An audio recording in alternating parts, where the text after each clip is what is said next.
Kahveler, yalakalar sarmış her tarafı. Dost diye yaklaşanın çıkıyor maskesi. Dün yüzüme gülenler bugün arkamdan konuşur. Menfaat bitince herkes kendi yolunu bulur. Kimine göre kral, kimine göre düşmanım. Ben doğruyu söyledim, o yüzden yalnızım. Sahte gülüşlere karnım artık tok. Kimseye eyvallahım yok. Ben sustukça kendini adam sandılar.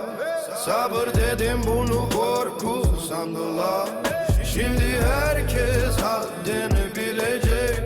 Bu devran bir gün tersine dönecek. Kahveler, yalakalar sarmış her tarafı. Sahte yüzler doldurmuş dört bir yanımı. Ben yine dimdik yolumdan dönmem. Kimseye boyun eğmem, kimseye eğilmem. Kahveler, yalakalar sarmış her tarafı. Dost sandıklarım sattı en zor zamanda. Varsın herkes kendi hesabını yapsın. Benim arkamda Allah var, gerisi yalan. Kötü havara varsa kardeş, yoksa yabancısın. Düştüğünü anlarsın, kimin yanında olduğunu. Bir selamına dünyalar verenler, işleri düşünce tanımaz oldular beni. Ben ne taht isterim ne de kalabalık. Az olsun gerçek olsun yeter bana artık. Yalnızlık bazen en güzel dostmuş. Sahte ghostlardan sonra bunu öğrendim.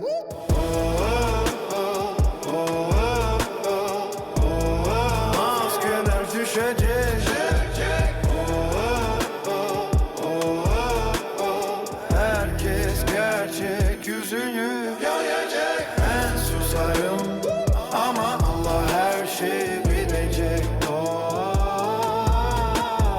Maskeler düşecek, herkes gerçek yüzünü görecek. Ben susarım ama Allah her şeyi bilecek. Maskeler düşecek, herkes gerçek yüzünü görecek. Ben susarım ama Allah her şeyi bilecek. Nakarat korona. Kahveler, yalakalar sarmış her tarafı. Ama yıkılmadım, kırılmadı kanadım. Kim ne derse desin, yolum belli benim. Allah yeter ona, kimseye minnet etme. Kahveler, yalakalar sarmış her tarafı.